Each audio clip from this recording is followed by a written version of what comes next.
L'avion était dans les airs depuis à peine 25 secondes quand les pilotes ont remarqué des bruits étranges et des vibrations bizarres. Ils ont pris différentes mesures pour essayer d'améliorer la situation, mais rien n'a fonctionné. Les sursauts du moteur continuaient, et un peu plus d'une minute après le début du vol, lorsque l'avion a atteint 914 mètres, les deux moteurs sont tombés en panne. D'abord, celui de droite, 2 secondes plus tard, celui de gauche. Les pilotes ont alors décidé de retourner à l'aéroport qu'ils venaient de quitter. En même temps, ils ont essayé de redémarrer les moteurs, mais rien ne semblait fonctionner. Ils ont donc pris la décision de faire descendre l'avion en piqué, puis de le redresser.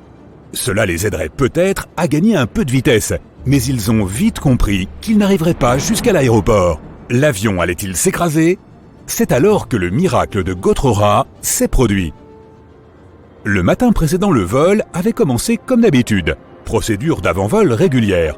Beau temps, les membres de l'équipage étaient expérimentés. Un commandant de bord danois de 44 ans avec plus de 8000 heures de vol à son actif et un copilote suédois de 34 ans avec 3000 heures. Que pouvait-il donc arriver? L'avion lui-même était presque neuf. C'était un McDonnell Douglas MD-81 surnommé Dana Viking. Il avait effectué son premier vol le 16 mars 1991. En ce jour fatidique, l'avion était donc en service depuis à peine 9 mois. Il y avait 122 passagers et 7 membres d'équipage à bord. Le vol 751 de Scandinavian Airlines était un vol régulier allant de Stockholm en Suède à Varsovie en Pologne. En chemin, l'avion devait faire une escale à Copenhague, au Danemark. L'avion a décollé à Stockholm conformément à son programme, à 8h47 heure locale. Mais à ce moment-là, le sort des personnes qui se trouvaient à bord était déjà scellé. Tout cela à cause d'une terrible séquence d'événements ayant précédé le départ. Ça avait commencé la veille au soir. L'avion était arrivé à l'aéroport de Stockholm après un vol en provenance de Zurich. Il était 22h09. L'avion avait passé la nuit sur le tarmac de l'embarquement, à l'extérieur. Il faisait froid, les températures avaient chuté à 1 degré Celsius, proche du point de congélation.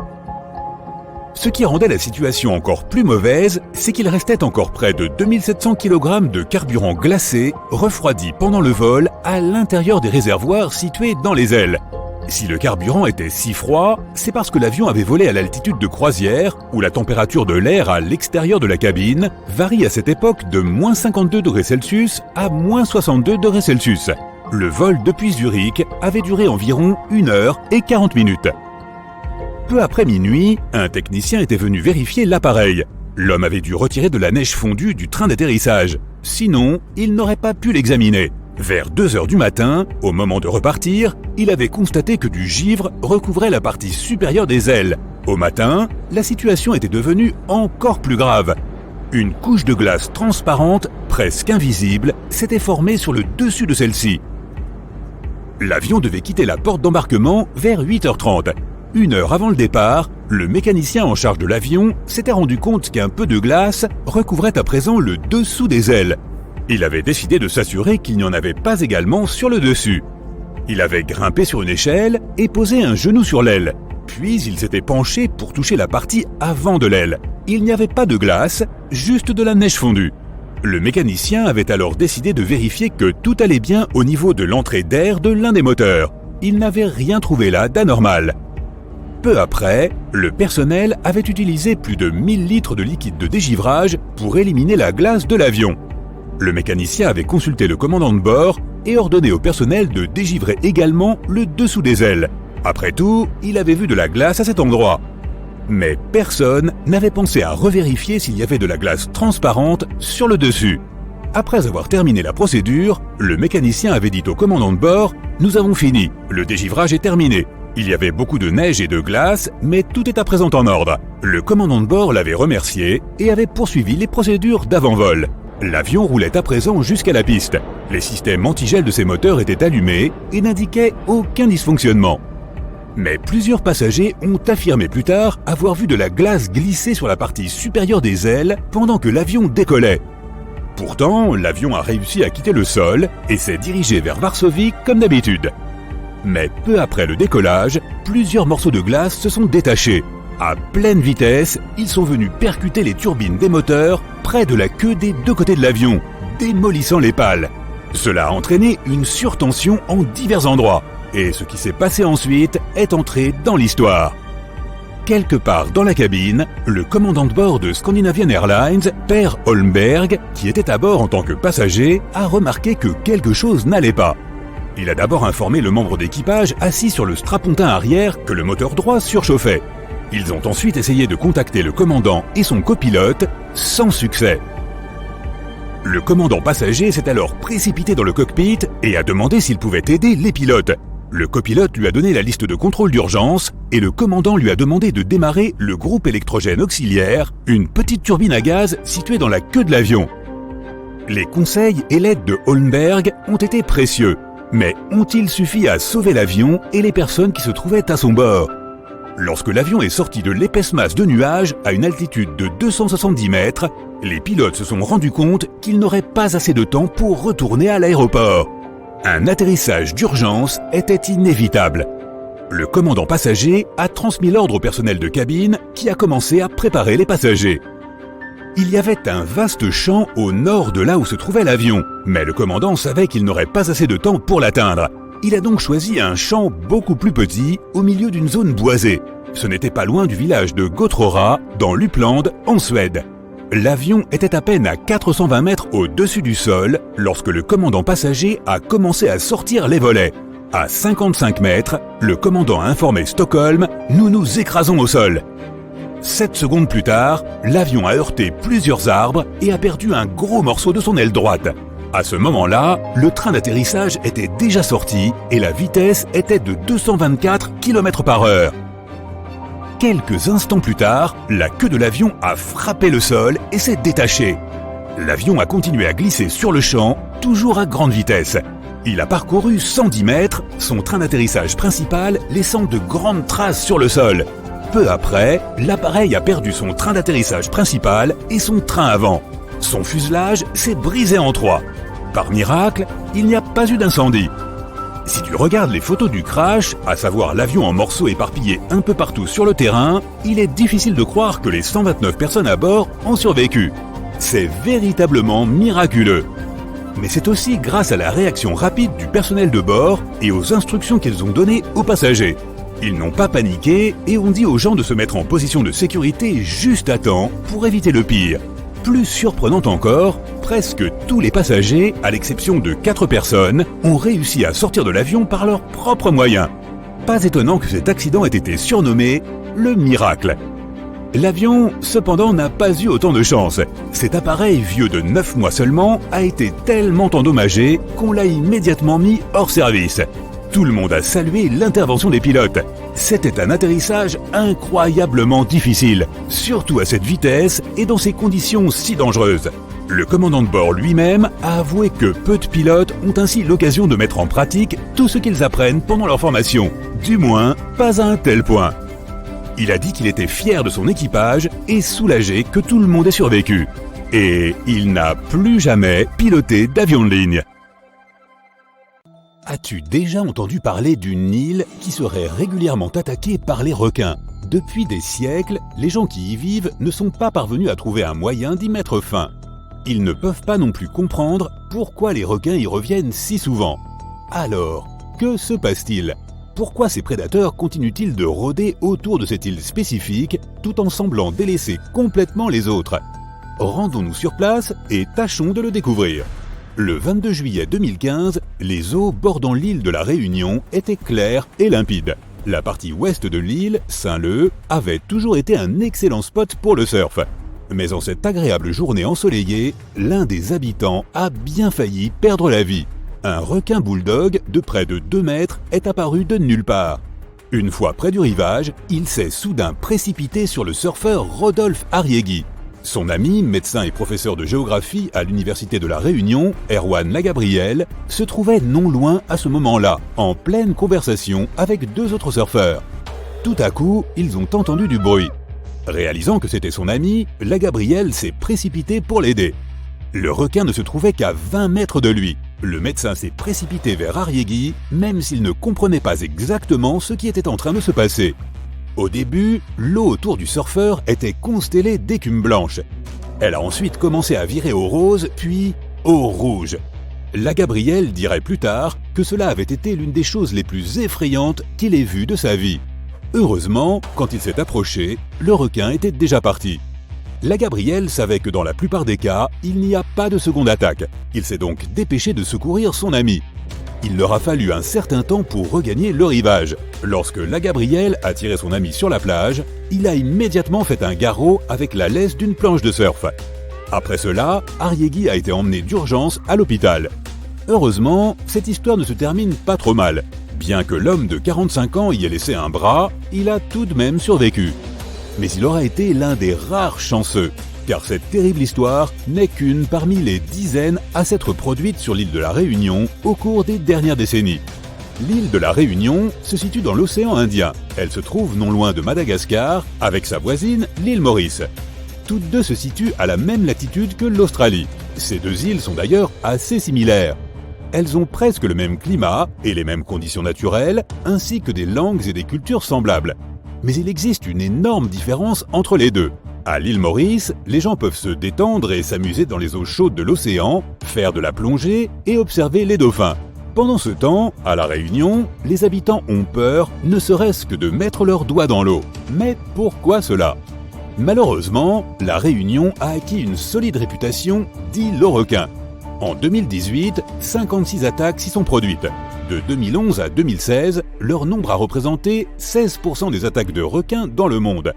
Désormais, on voit fleurir des panneaux d'avertissement partout à La Réunion.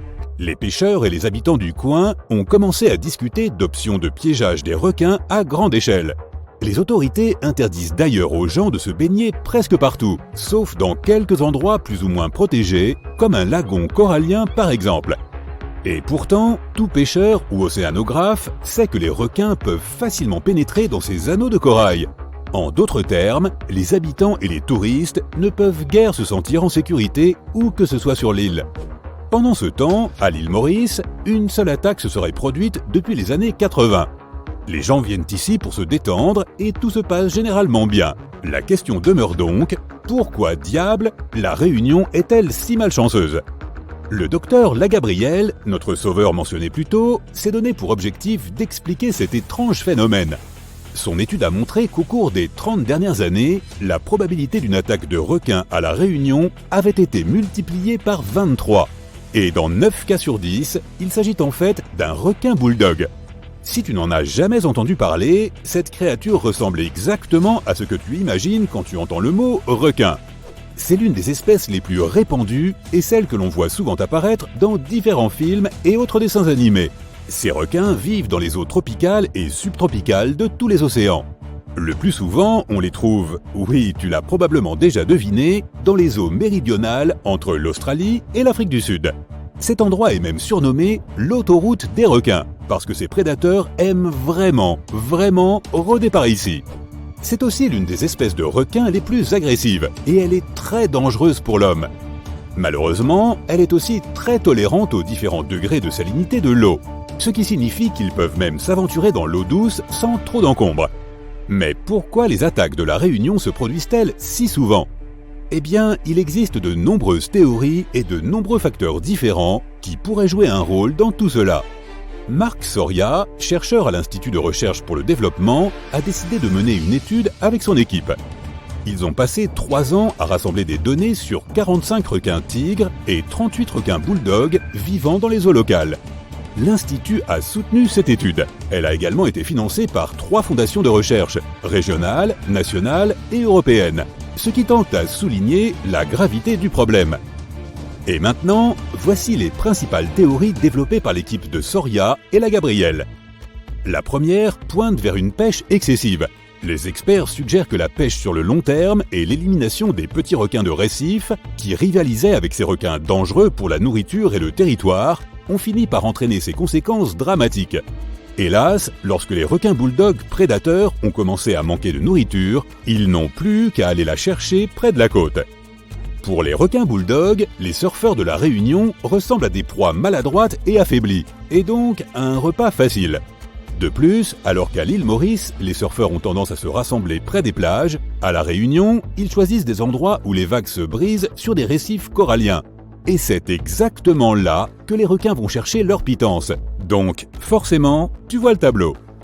La deuxième raison possible sont les eaux boueuses. Les requins bulldogs apprécient particulièrement ces conditions. Et bien qu'il n'y ait pas de milieu naturel de ce type à La Réunion, la raison pourrait en être la construction des zones urbaines. L'eau boueuse parvient dans les baies depuis les villes. Cette eau attire les requins et c'est là que les attaques ont lieu le plus souvent. Mais on peut alors se demander de nouveau, pourquoi pas l'île Maurice? L'urbanisation n'y est pas moindre après tout, et il y a de nombreux endroits à l'île Maurice où les eaux usées se déversent dans l'océan. On peut en conclure que ce n'est pas le seul facteur, il doit y en avoir d'autres. Par exemple, il se trouve un volcan actif, le Piton de la Fournaise, sur l'île de la Réunion. Grâce à ce majestueux volcan, une faune et une flore riches se sont développées sur l'île. Et ce pourrait être formidable si cela n'attirait pas tant l'attention des prédateurs. À cause du volcan, les rivages de la Réunion sont moins escarpés, ce qui permet de nager plus facilement près de la côte. Et les dépôts de sédiments qui sont emportés loin des pentes du volcan peuvent attirer les requins bulldogs. Comme nous l'avons établi, ces bestioles raffolent des eaux boueuses. Il existe d'autres théories. Ainsi, la Gabrielle suggère que les attaques pourraient être liées à une augmentation de la population des requins. Ou peut-être est-ce parce que ces créatures deviennent plus agressives pendant leur période d'accouplement. Certains avancent que tout cela pourrait être la faute de l'île Maurice, puisqu'elle a interdit la capture et la vente de requins pour leur chair. Mais Soria et d'autres experts sont d'un tout autre avis. Le commerce de cette viande n'est pas suffisant sur les deux îles pour témoigner d'une différence significative. Quoi qu'il en soit, il est clair que toute cette situation est une source de tension à La Réunion. Une partie de la population soutient maintenant l'idée de capturer des requins à plus grande échelle. On a également érigé des clôtures sous-marines près de l'île et leur entretien coûte près d'1 million d'euros par an.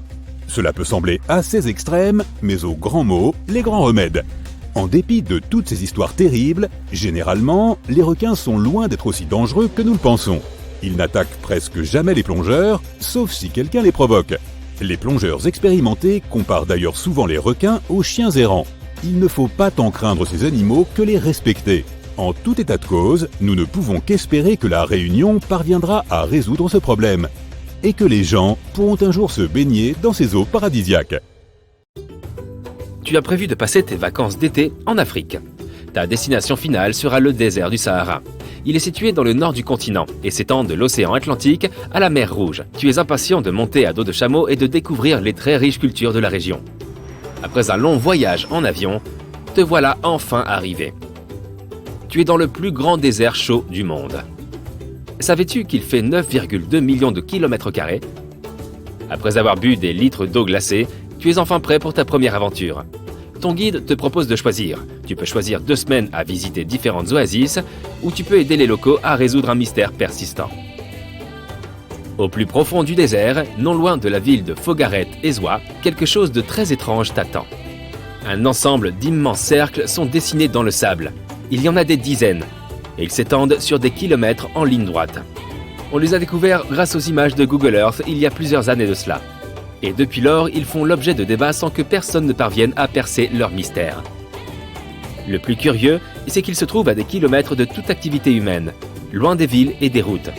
Le moyen le plus rapide d'en savoir plus sur cet étrange phénomène est de poser des questions.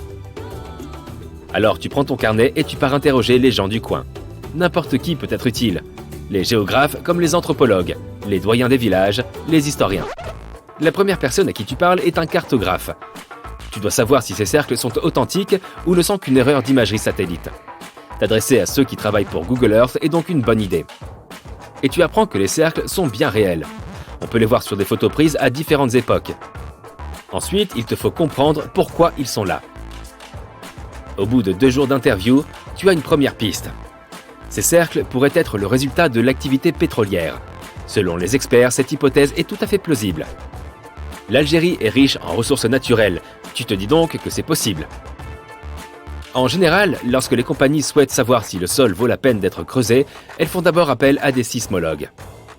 L'analyse sismique d'une région consiste, entre autres, à propager les ondes dans le sol. Selon les résultats obtenus, on peut savoir ce qui se trouve sur la surface. Il est donc possible que ces marques aient été causées par des appareils modernes. Avons-nous là une réponse à notre mystère? Pas tout à fait.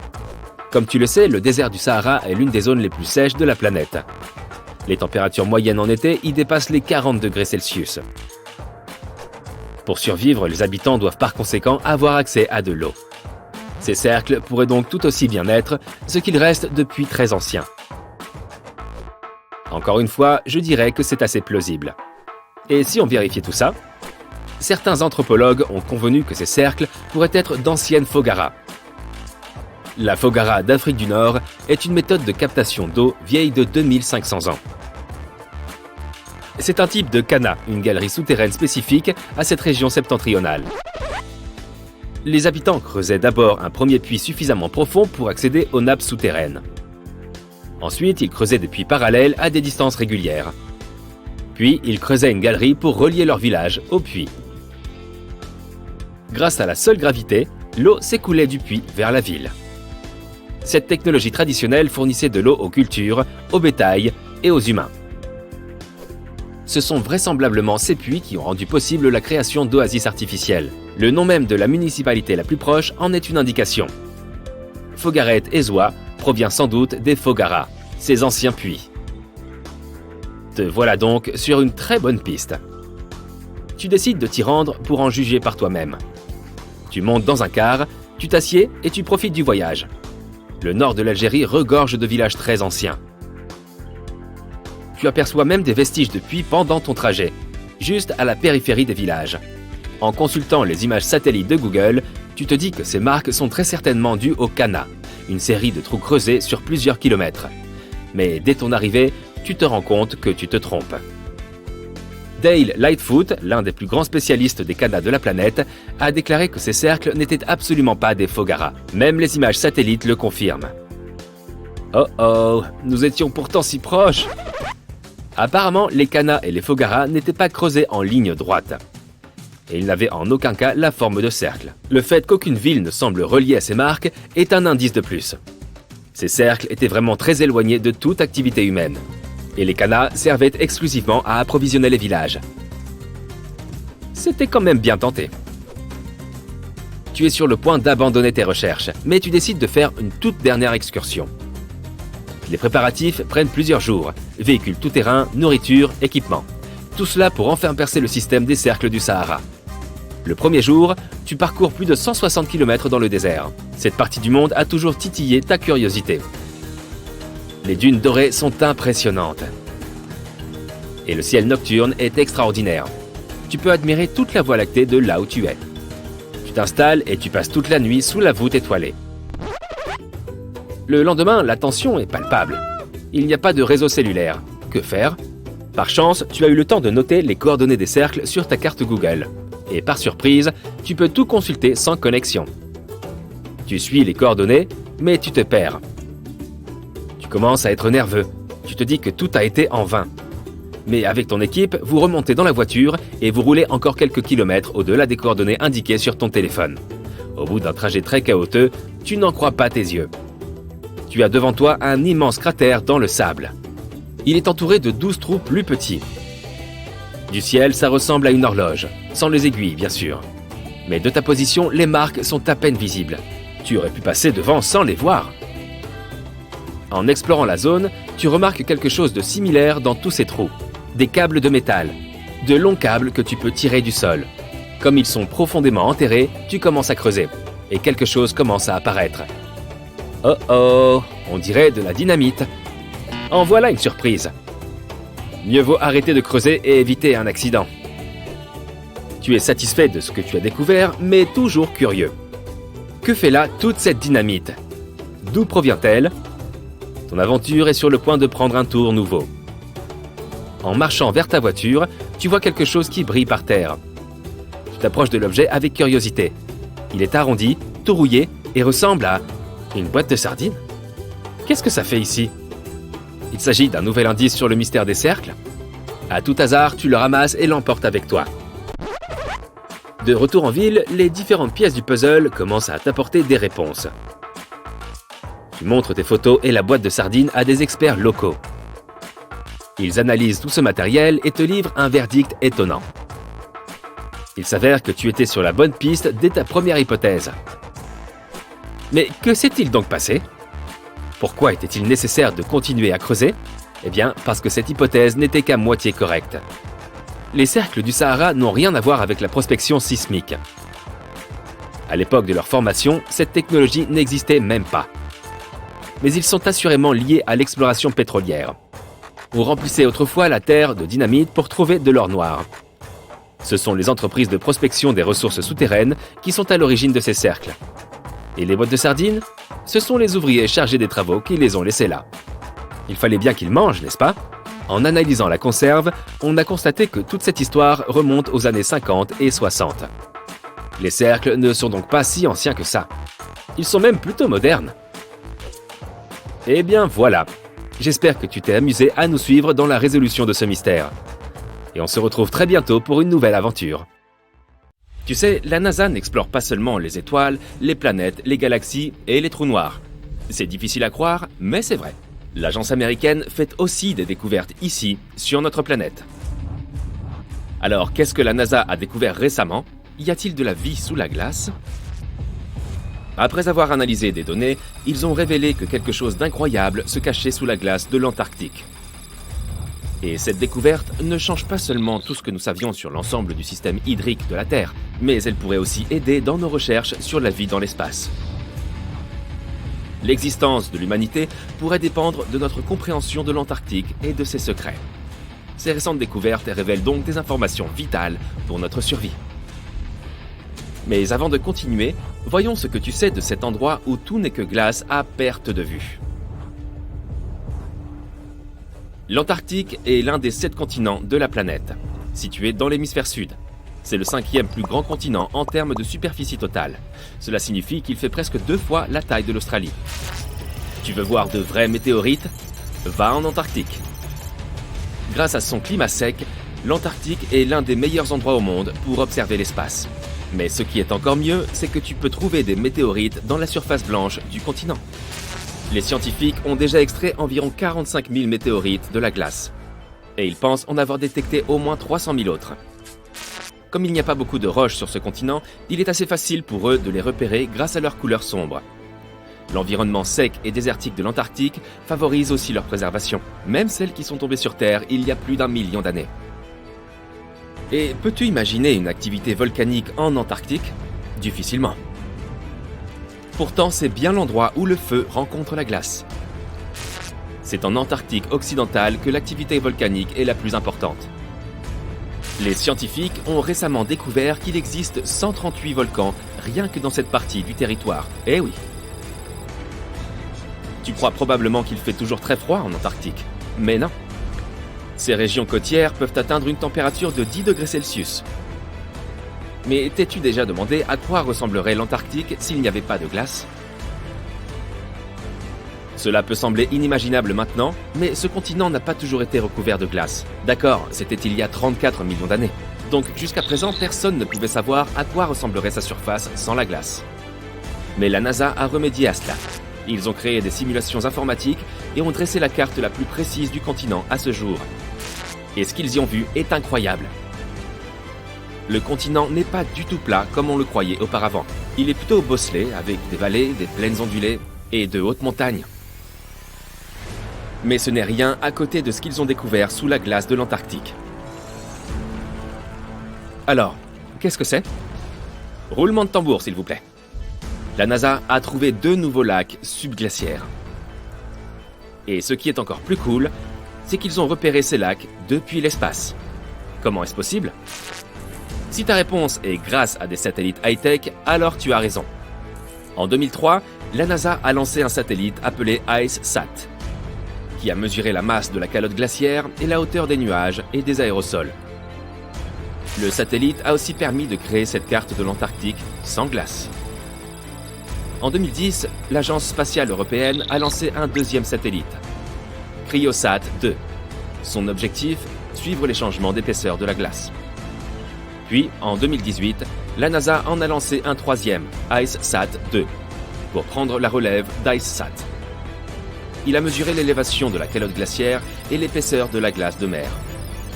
Il s'agissait du laser d'observation de la Terre le plus avancé de la NASA. Il a fourni des données de la plus haute précision. Et lorsque ces données ont été combinées avec celles des autres satellites, il a été possible de repérer ces 2 nouveaux lacs près de 2 autres de plus grande taille. Mais d'abord, comment est-il possible que ces lacs existent ? L'épaisseur moyenne de la plupart des glaces de l'Antarctique est d'environ 1,9 km. Cependant, elle peut atteindre plus de 2,8 km d'épaisseur à certains endroits, surtout en hiver. On pourrait donc se dire qu'il n'y a rien en dessous. Mais la science nous dit le contraire. Ce n'est pas vraiment visible à l'œil nu. Pourtant, la glace du continent s'écoule lentement, mais constamment, et ce dans différentes directions sous la pression de sa propre masse. Mais pendant de nombreuses années, les scientifiques ne comprenaient pas comment l'eau se déplaçait. Cela a commencé à changer en 2007, lorsque les données recueillies par l'ICESat ont permis de comprendre ce qui se cache sous la surface. Ils ont découvert pour la première fois un réseau de lacs d'eau de fonte, tous connectés sous les courants de glace rapide de l'Antarctique. Et il y en avait des centaines. La glaciologue Hélène Amanda Fricker de la Scripps Institution of Oceanography a émis l'hypothèse que les changements d'élévation mesurés par l'ICESat se produisaient en raison de la dynamique de ces lacs. Ils ne retenaient pas l'eau de fonte de façon statique. Au lieu de cela, ils se remplissaient et se vidaient continuellement au fil du temps grâce à un système de canaux. Et au fur et à mesure, la glace au-dessus se soulevait et s'effondrait. Mais où allait toute cette eau ? Dans l'océan, bien sûr. Et il s'en écoule beaucoup.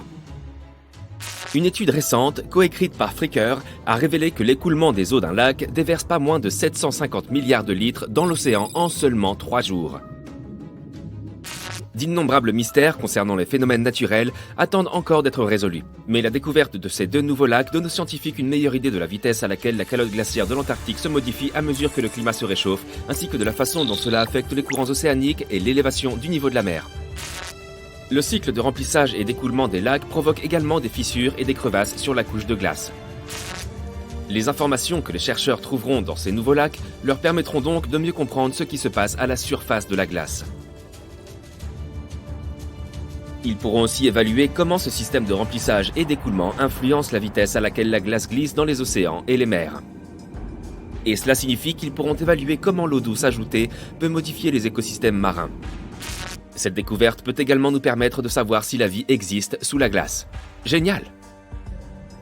Les scientifiques ont foré à environ 1068 mètres dans la glace et ont découvert que les échantillons d'eau prélevés dans l'un des lacs contenaient environ 10 000 cellules bactériennes par millilitre.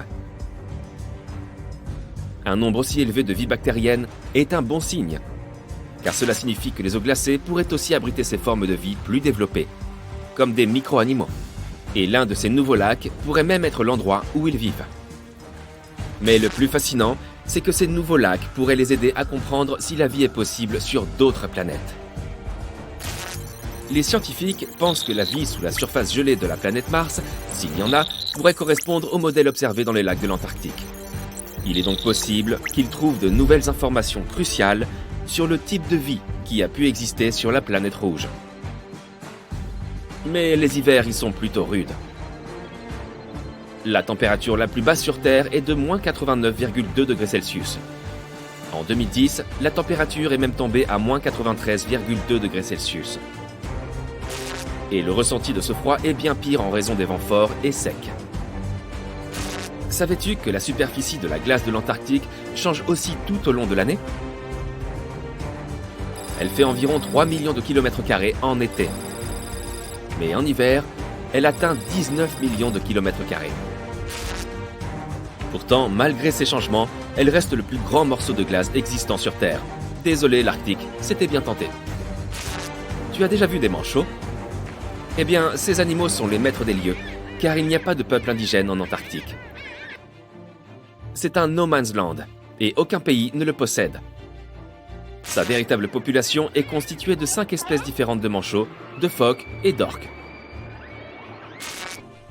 Malgré les conditions difficiles sur ce continent, tu peux aller y pêcher en touriste et y faire des recherches. Environ 5000 personnes résident sur le continent pendant l'été dans des stations de recherche. Mais quand l'hiver arrive, ce nombre diminue bien entendu, jusqu'à un petit millier. Enfin, la couche de glace de l'Antarctique représente 70% des réserves en eau douce de la planète. Imagine ce qui se passerait si elle fondait. Le niveau des mers, partout dans le monde, augmenterait de près de 60 mètres.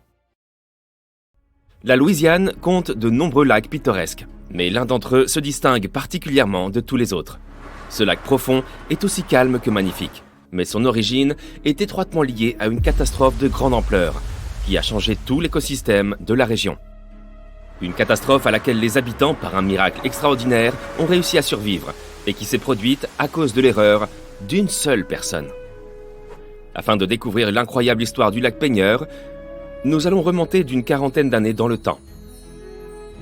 Nous sommes donc en 1980. Tôt, le matin du 21 novembre, plusieurs ouvriers commencent leur service. Ils sont à la recherche de pétrole.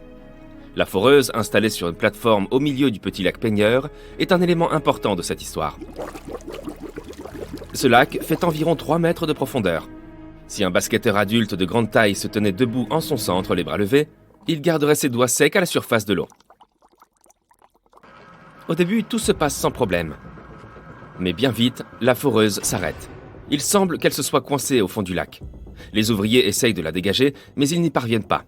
Le moteur surchauffe et les hommes entendent un bruit inhabituel. À ce moment-là, la plateforme entière commence à se pencher. Les ouvriers qui se trouvent dessus se rendent compte que quelque chose de terrible est en train de se produire. Alors ils se précipitent vers la rive.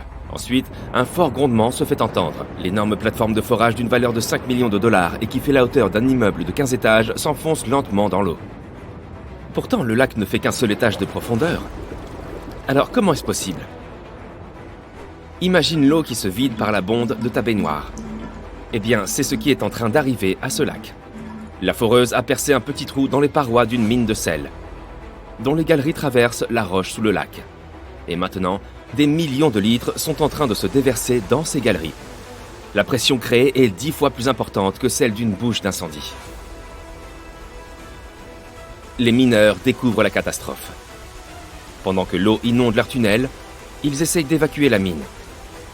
50 personnes se frayent un chemin dans l'eau et la boue à l'aide des berlines de mine. L'ascenseur, très lent, ne peut être utilisé que par 8 personnes à la fois. Il faut s'y reprendre à 7 fois pour évacuer tous les mineurs. Imagine un peu ce que doivent ressentir ceux qui sont au bout de la file. L'eau continue à remplir les galeries et il reste des dizaines de personnes à évacuer. Par chance, tout le monde a réussi à s'échapper à temps. L'eau a également un effet sur l'air de la mine. Il le comprime. Toutes les galeries en font les frais. Puis, des geysers se mettent à jaillir. Mais la catastrophe n'est pas terminée. Une espèce de grand entonnoir se forme au milieu du lac. Le trou s'agrandit, attirant toujours plus d'eau à l'intérieur. La terre autour du lac commence à se désagréger et à tomber dans la mine. Et en plus de la terre, le siphon aspire à présent 11 barges, un remorqueur, la plateforme entière ainsi que de nombreux arbres. Toute la rive du lac disparaît.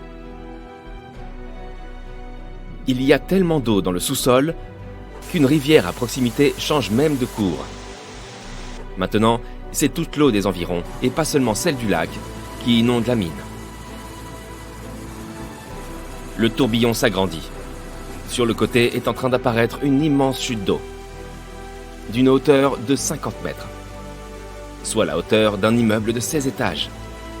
À ce moment-là, c'est la plus haute chute d'eau de toute la Louisiane. Heureusement, la catastrophe ne dure pas. 2 jours se sont écoulés. La mine est complètement inondée. L'entonnoir a disparu. L'eau s'est enfin calmée. Il y a quelques jours, c'était un lac peu profond. Maintenant, il descend jusqu'à 60 mètres de profondeur. L'écosystème s'en trouve changé à jamais. De nouvelles espèces de poissons et d'animaux s'y développent. La société de forage a payé une amende de 45 millions de dollars pour compenser les dommages causés par l'inondation. Bien sûr, une enquête a été menée sur la cause de cette catastrophe. Et il s'est avéré que c'est l'ingénieur en chef qui a fait une erreur en étudiant les cartes. À cause de ses mauvais calculs, la foreuse avait été installée juste au-dessus de cette mine de sel. Mais ce n'est pas le seul lac à être percé d'un immense siphon. Il en existe un autre, lui aussi artificiel. Cette fois, cependant, il a été créé exprès. Bienvenue en Californie, sur les rives du lac Berryessa. Autrefois, la petite ville agricole de Monticello se trouvait là. Au siècle dernier, un barrage a été construit. Mais pendant la saison des pluies, le niveau du lac a augmenté et l'eau a submergé le barrage. Les terres ont été inondées et les routes dévastées. Il faut un barrage beaucoup plus haut pour résoudre ce problème, n'est-ce pas? Ça semble assez logique. Pourtant, les ingénieurs de la ville ont eu une bien meilleure idée. Ils ont creusé un trou près du lac et l'ont enduit de béton. Cela ressemble à un grand tunnel circulaire. Pendant la saison des pluies, le niveau de l'eau monte très haut et atteint la fosse. Et des millions de litres s'y déversent. C'est un peu comme si ta salle de bain était pourvue d'un trou d'évacuation gigantesque. Toute l'eau qui entre dans le trou traverse ensuite un tunnel horizontal et va se jeter dans la baie la plus proche. C'est une invention efficace et pratique et une excellente attraction pour les nombreux touristes. Les skateurs aiment eux aussi traîner dans le coin. Lorsque le niveau de l'eau est bas, ils se rassemblent dans la baie, près de l'endroit où l'eau s'écoule. Le tunnel fait un excellent terrain pour ces amateurs de skateboard. Nous nous rendons maintenant dans le désert du Yémen. Nous y sommes également à la recherche d'un trou, mais sans lac cette fois. Ce trou, de la taille d'un terrain de basket, se trouve au milieu du désert. Les scientifiques ne savent toujours pas ce qui se trouve au fond du trou, ni comment il s'est formé. Mais certains habitants de la région sont persuadés qu'il s'agit de l'entrée d'un monde souterrain peuplé d'esprits maléfiques. Même si l'on ne croit pas à ce genre d'histoire, le puits de Barout demeure des plus effrayants. Il arrive que des bruits étranges s'échappent de ces profondeurs d'une obscurité impénétrable. Et une odeur désagréable d'œufs pourris s'en dégage constamment. Ce trou est si sombre qu'il absorbe toute la lumière du soleil. Tu ne verras rien, même si tu pointes une puissante lampe torche vers l'intérieur. Des gens ont étudié cet endroit à l'aide d'objectifs optiques très sophistiqués ainsi que des drones. Mais ils n'ont rien pu voir d'autre que cette glaçante obscurité. De loin, l'endroit ressemble à une tache de peinture noire au milieu du sable doré. Aujourd'hui encore, le trou géant du Yémen est l'un des lieux les moins bien connus et les plus mystérieux de la planète. Mais récemment, un groupe de chercheurs courageux y est descendu. Ils y ont trouvé des perles de montagne, des stalactites, des serpents et même des chutes d'eau. Les scientifiques essayent de comprendre comment le trou est apparu et de déterminer son âge. Certains disent qu'il a été causé par des travaux de construction, lorsque des géologues foraient le sol à la recherche de minéraux. Le processus de forage aurait fait effondrer la surface alentour. Et maintenant, allons visiter un autre trou célèbre caché sous d'énormes quantités d'eau.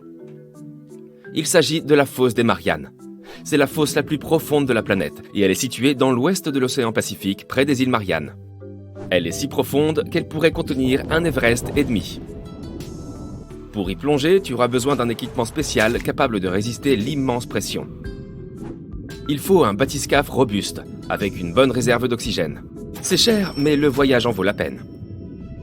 Dans la fosse des Mariannes, tu rencontreras des créatures extraordinaires et étranges que tu ne verrais jamais à la surface ou dans une autre région de l'océan.